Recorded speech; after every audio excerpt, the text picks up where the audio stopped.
I think, can we also teach him... We could teach him Blizzard, but why would we do that? It's got 70% accuracy. We might, on the other hand, want to teach him Flamethrower if we have it. Right? Thunderbolt, though, to Dark Eclipsean. Hey? Over Electro Ball?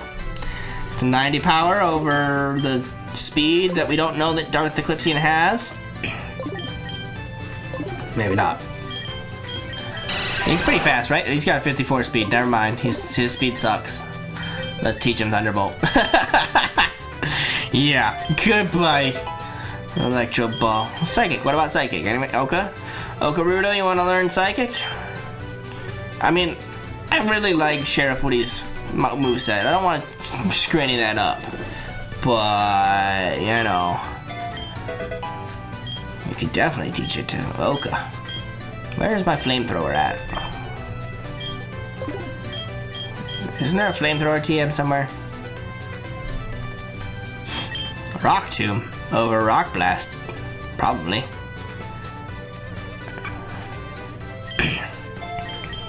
Just getting everybody prepared.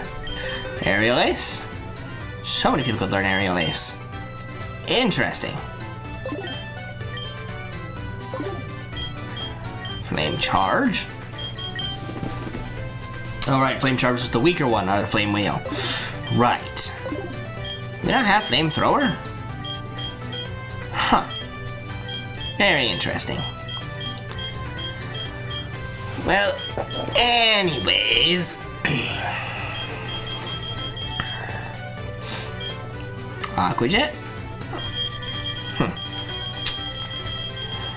I think that's all for now, really. Right? Because we don't have... Yeah, we don't have Flamethrower. Toxic, though. We could go with the Toxic strat.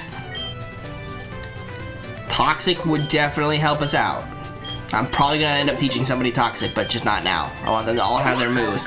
And then right before we go face Giovanni, we'll teach somebody Toxic, and they can just...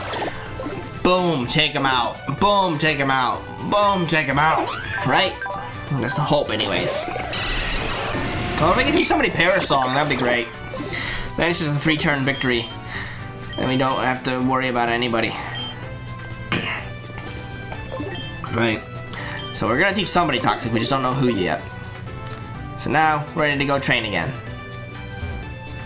So, the great thing with Triple H running things is they know, WWE knows that there are leaks to like the dirt sheet and the cards, the plan for events. And so the funny thing is that Vince McMahon way back when would just try and keep a secret, but it would get leaked and he would be like, okay, well, I guess they know what's gonna happen. But Triple H is smart, where he will actually tell people the wrong thing, keep things close enough to the chest that it's actually a fucking surprise. Like the Cody Rhodes Rock segment was reportedly supposed to be a lot earlier in the night, even though Triple H knew that it was going to be the last segment of the night. So people thought that it was going to be a lot earlier, and so when it didn't happen, they're like, what's going on? What's happening? And then the Elimination Chamber happens, you know, CM Punk gets eliminated, everybody gets eliminated, John Cena is your winner, which also I don't think was necessary, per se, but John Cena is your victor of the Elimination Chamber, and now Cody Rhodes comes out and congratulates John, and it's like, looks like it's gonna be you versus me at WrestleMania, that's gonna be great. And then The Rock's music hits, and The Rock comes out and asks Cody whether or not he wants to take The Rock's deal and become The Rock's champion. And what does that entail? Well, that entails Cody giving his soul. And Cody says, I already gave my soul's not mine anymore. I gave it to this business and this crowd, these fans, a long time ago. Hey Rock, go fuck yourself. Which is great. The first time that I've heard them in a long time not censor the F word. God, that was fantastic. And John Cena's in the background just cheering for him the whole time that he's saying that. That's great. And then like Cody turns around and gives John Cena a hug, and then with John Cena facing The Rock gives the fingers across the throat.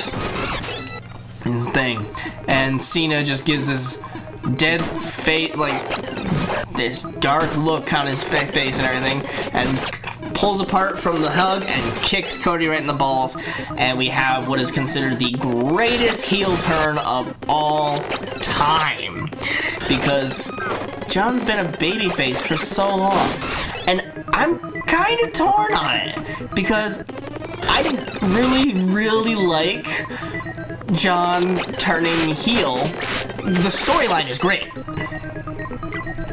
Let me go on first to say why I'm torn and I don't like it.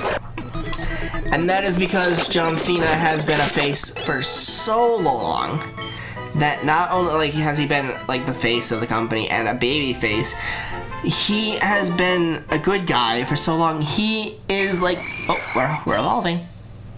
He is the go-to for Make-A-Wish. Like, he's the person who he's like the Guinness World Record for more. Hornlax is awesome. What's better is one of its sprites, but I'll keep it as that. But we got Sans and/or Gas Down Sans, but yeah, from Undertale. Somebody went and made a Sans version. I love it. And T-Breaker, you are amazing. T-Breaker, you also made this one, and I'm gonna have to go with that one because, well, I love Sans. I like the purple. That's fucking badass. Now we don't need to learn Giga Impact. Fuck your Giga Impact. Shadow Punch, maybe. Are we physical attacker? I don't even remember. We could have a ghost physical move, though. I don't know. I hate 5 PP moves like Sucker Punch, so maybe. Oh, no, I guess we did it over Shadow Ball. But, holy shit, Okarudo. You are a physical attacker. Good. Okay. So, John Cena has been the Make-A-Wish Foundation, like, charity face for so long. All I've been seeing after the Elimination Chamber has just been these fucking memes that are hilarious, where it's like the next time John Cena sees a Make-A-Wish kid, he kicks him in the balls and does an attitude adjustment to the kid. And it's just like amazing. It's like, yes, hello, bulldoze, or earthquake over bulldoze, yes.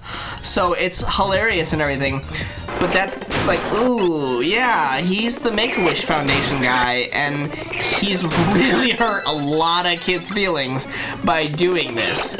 I understand as an adult that, you know, it's all a story, and it's not a big deal that he's doing that, but the little kids are devastated that John Cena, the biggest face that has ever been, arguably the biggest face that has ever been in the WWE, has turned heel. And now we're gonna go into why I love it. I don't even remember. Was it 20? It was 2020. It was COVID. There was a whole thing with Bray Wyatt and John Cena. And Bray Wyatt was trying to convince John that he was eventually going to turn on his fans. He was eventually going to, everybody always gives in to their dark side. He was trying to get John to give in to the dark side. He gave him all of these what if moments throughout their match, where it's like, what if you had stayed the professor of thugonomics? What if you had, you become a part of the New World Order sort of thing? It's just like, what the hell is this? It's crazy. But it was fantastic all at the same time. So they had that, and John didn't give up. But then, after defeating Bray in that, he didn't defeat Bray in that match, right? I don't remember. But after that match, he started losing. And he was on a losing streak for forever. It's the longest losing streak, like, ever. And he just loses after loss after loss after loss. He's putting everybody over is how they're, saying it here, you know, sort of thing, but like, oh yeah, he can help put this person over and that person over there. He can further everybody's career by having him lose to these people. It makes them bigger stars, and they were able to beat John Cena over and over and over again. But then, at a certain point, it just became, hey, John, you're losing over and over and over again. You're not as good as you used to be. And with him on his final year here, his final tour, it makes sense for him to finally, on the longest losing streak, to make a deal with the devil, make a deal with The Rock, and join forces with him in order to try and break that streak. Thing is that I know that they're wanting John Cena to become the 17-time world champion. They're wanting to have him break Ric Flair's record. He's already tied Ric Flair's record, but they want him to break Ric's record, which would be great, except for the fact that Cody is so big that if you had John face him at WrestleMania, which is what's going to happen, but if they have that, if John beats Cody for the championship, you are killing Cody Rhodes' momentum. There will be no faith in Cody Rhodes in a lot of fans if he loses to Cena like that. And he'll get kind of pushed down to the mid-card again. And he probably won't be in the main event for a long time, and that's just detrimental when Cody has been the face of the company for so long. What is going to be better is if they decide to have... Oh, hey, hold on real quick. We're going to take a look at the move expert here. Sure. What do you got for me? You can teach Sheriff Woody Darkest Lariat or Parting Shot. Now we're good. What else you got? Not able, not able, not able. So Darth Eclipsean or Okarudo. Tail Glow, Parabolic Charge, or Electrify. The user attacks everything around it. The target uses a move after being electrified. That move becomes Electrotype. Interesting. The user's HP was restored by half the damage dealt. Wow. And what about Okarudo? What can you teach Okarudo? Darkest Lariat, Heat Crash. The user slams the foe with its flaming body. The heavier the user is, the greater the damage. And Trick or Treat. The user takes the target trick or treating. This adds Ghost type to the target's type. Why?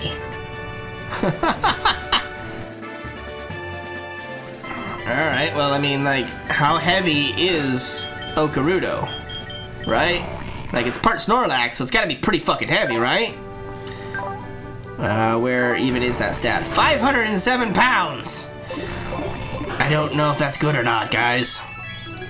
Anyways, we're gonna train some more. But while we do that, what would be better for the whole thing is if, you know, Cena faces Cody at WrestleMania, and Cody wins, therefore solidifying him as the replacement to Cena. He is gonna be the new babyface going forward. That Cena can pass the torch from himself to Cody Rhodes, and Cody will be the babyface that is unbreakable, you know, never give up sort of thing, attitude, and it will be great. How they plan to then get Cena to actually win his 17th championship, well, they gotta do something. I don't know if they would have him turn face again right after that, you know. That'd be a pretty quick thing where he's a heel for like, what, a month and a half, 2 months? To, you know, betray Cody, have it be a babyface versus a heel at WrestleMania. He loses, and then he turns back to face again against The Rock. Like, he goes up against The Rock, and for some reason, you said I was gonna win, and you betrayed me, so now I'm gonna betray you, and turn back to being a face, and then goes after whoever the other champion is, who's not Cody.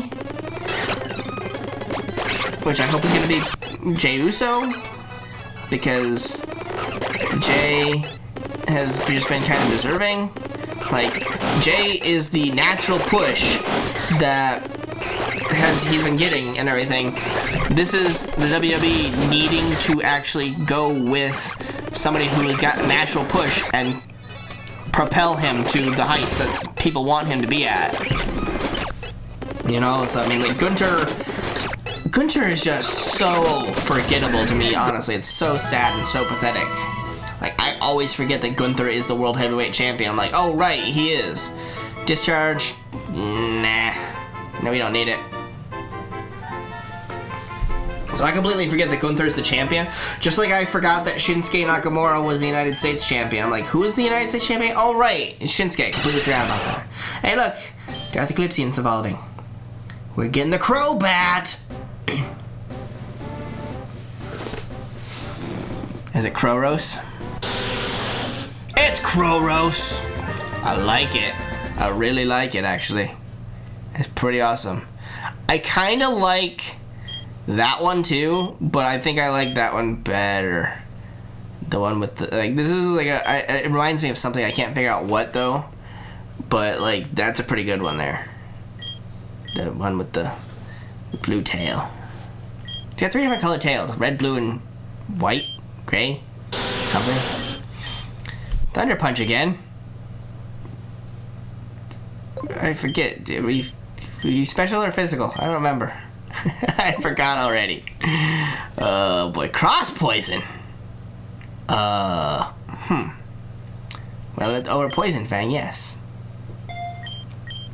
Learn Cross Poison. Wants to learn Haze again? No. I told you this already. So, can we check on him real quick and see? Because I think he was special attacker, wasn't he? Well, I guess we didn't check on him. Damn. Oh well. Oh boy.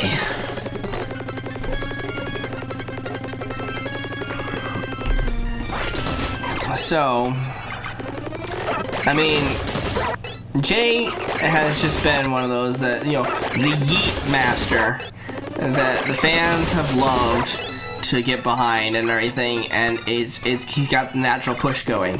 So to have him actually just win the championship finally is so well deserved. And I mean, I think this is the 3rd match between him and Gunther.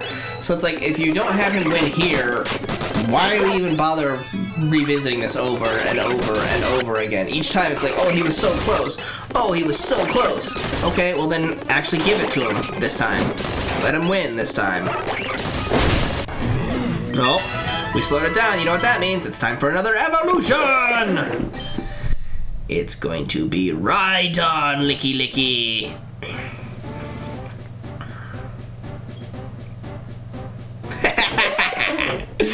It's so chirpy. I love it.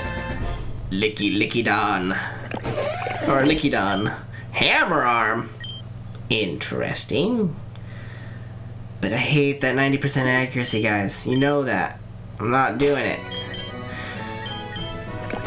Oh, look at you. Oh, that's much better than that sprite than the default sprite. God, that's terrible. A pink Rhydon with a giant tongue. No, thank you. He is an attacker. Alright. Alright. So, back to training, I guess. So, I mean, it's just, I don't know where they're going with it. And the other thing is supposedly they're wanting to have the Women's Tag Team Championship at WrestleMania, which the Women's Tag Team Championship is the one championship in the WWE that doesn't have one per brand. It's just one across the whole fucking WWE. They defend across all platforms. So right now it's Liv Morgan and Raquel Rodriguez. Okay. So that's great. But they are supposedly the leaked plan is to have them face off against Alexa Bliss and Nikki Cross, reuniting and teaming up, but as a part of the Wyatt Six. Because Bray Wyatt had his faction of all of the creepy people and everything, and it's amazing after his passing. Unfortunate. But, you know, Alexa Bliss came back at the Royal Rumble, and it's like, oh my god, could we get her being a part of the Wyatt Six? And they should have jumped on it at that time, or right after that time. They could have even built it up at the Elimination Chamber to give them a proper build-up. But they just haven't yet. As of yet, I mean, I haven't seen Monday Night Raw for this week, and it's the week of March 12th. I mean, it's March 10th was this week's Raw. So I don't know if this week's Raw had anything. I've seen the spoilers that Roman Reigns returns at this Raw and everything and inserts himself. So I know that the triple threat is probably happening at WrestleMania between Seth, CM Punk, and Roman Reigns, because that's necessary for whatever reason. But how they're gonna, in the short period of time they have left between now and WrestleMania, how they're gonna go and build up Alexa Bliss teaming with Nikki Cross against Liv Morgan and Raquel Rodriguez for the tag team champions, I don't know how they're gonna do it and not feel rushed. It really should have been a while ago that they did it.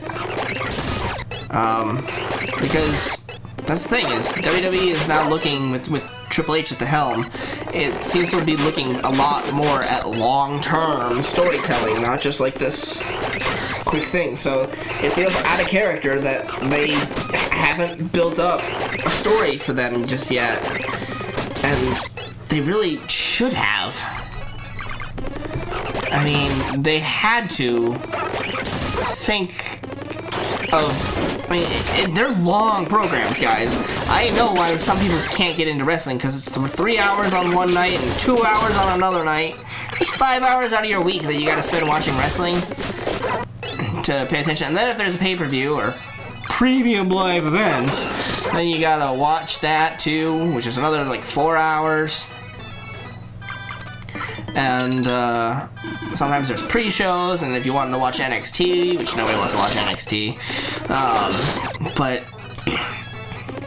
it's just a whole lot of content to watch.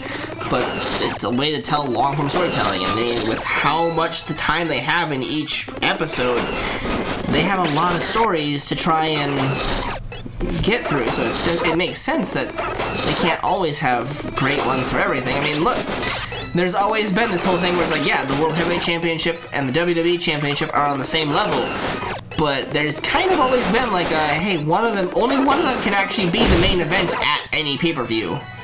There's only ever one real main event. They try and say like, oh, this is a double main event. It's like, yeah, but which one is the last match of the night? That's the actual main event. It doesn't matter whether, even if you had another main event, like, oh, this is a double main event, this match is great, yeah, but it's the first of the two main events, so it's clearly not as big as the main event, the last match of the night. That's what people are going to be walking away from the night talking about, is the main event, or at least they should be. Oh, we slowed it down again. We're learning muddy water over bubble. And then, Embraer is evolving!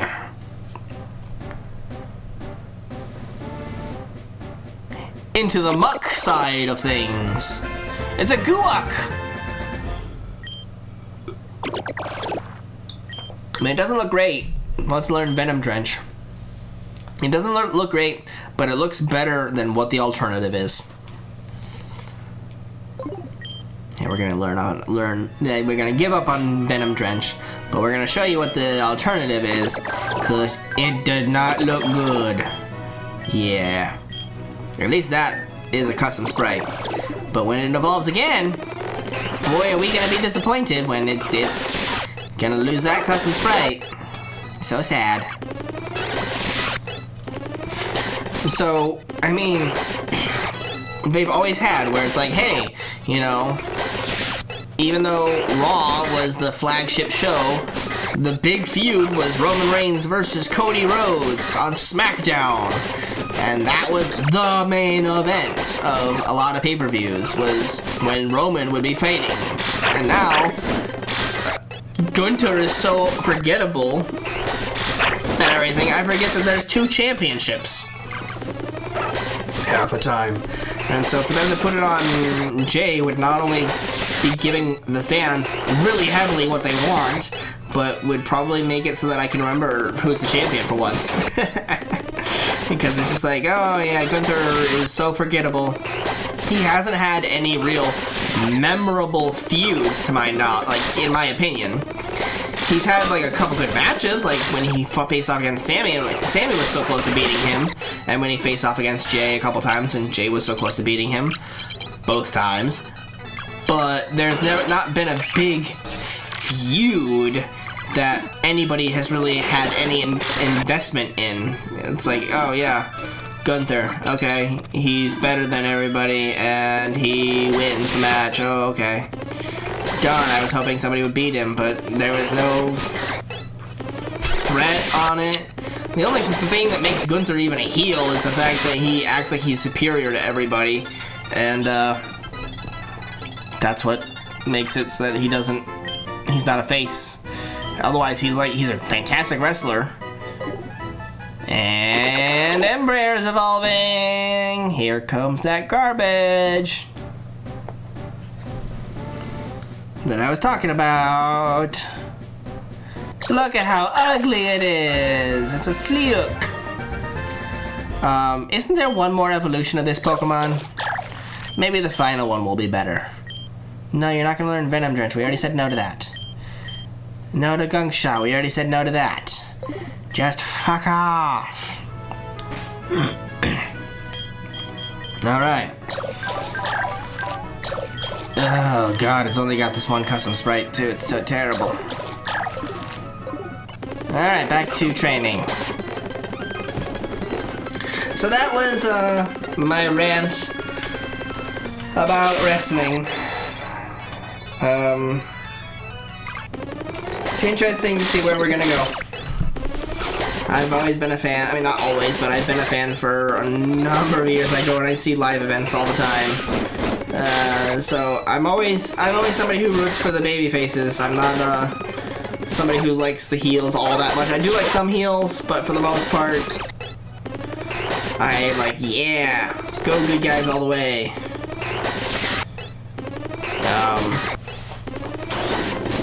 So we'll see where WrestleMania goes, how they handle it, and who's the champions after the main events.